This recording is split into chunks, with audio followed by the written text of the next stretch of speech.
All right, yo, what's up? What's up? Welcome to my very first tutorial.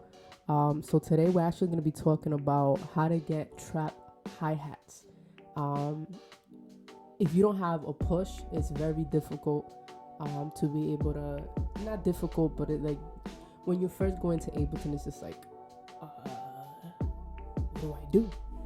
So I figured I'd go ahead and do a little tutorial, a small, a very tiny tutorial in regards to what you do to get trap hi-hats.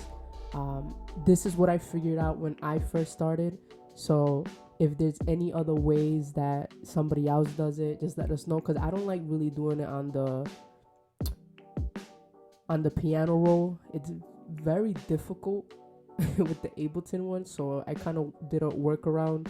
um, I really don't know if there's other tutorials in YouTube. I really haven't searched, but this is how I do it. So basically, you grab the drum rack, right?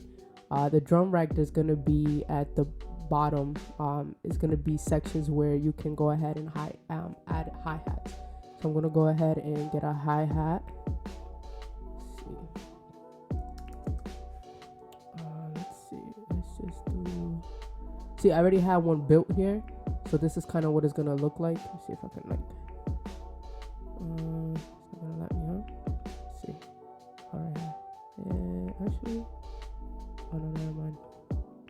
Never mind. But let me go ahead and grab a hi-hat here. If you don't have cymatics packs, then you're wilding out because you need cymatic packs. But so we got a hi-hat here, right? So you're gonna go into your. I haven't done this in a while since I got my push, but you're gonna go into your MIDI effects, and then you're gonna grab the arpeggiator and you're gonna put it into the hi-hat.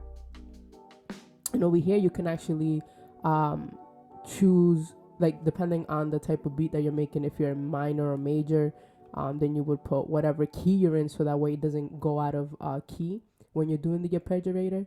But over here you get to change the rate, so you can do 1/4, 1/8, 1/24. So when you are clicking on it, it's just gonna automatically just, and you can change the style of it. You can do down up, down up. You can change the groove to give it a little bit of swing. And this is where you change the rate. So usually what I do is I grab another hi-hat. So like my beats are usually like I like to change it up a little bit.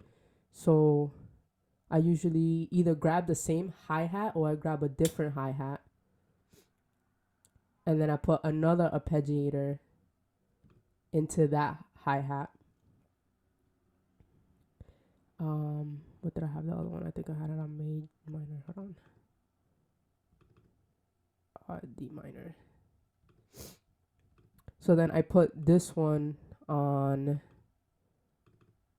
1/8, and then I would change this one to like 1/12, and then when I'm playing with it, it just goes. Now, of course, if you have like a piano roll or something, you would have to figure out what section it is. So it actually tells you on the little boxes. So this one looks like it's let's see. This one looks like it's D1. So on your piano roll, you will look for the key D. I think it's this one. No, it's this one down here. So you would look for the D, and then you can just play it like that.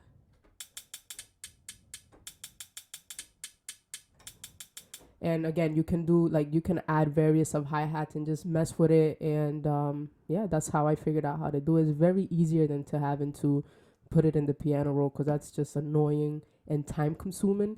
This is better, and you can just, change the rates of each one and then just do a rhythm with that.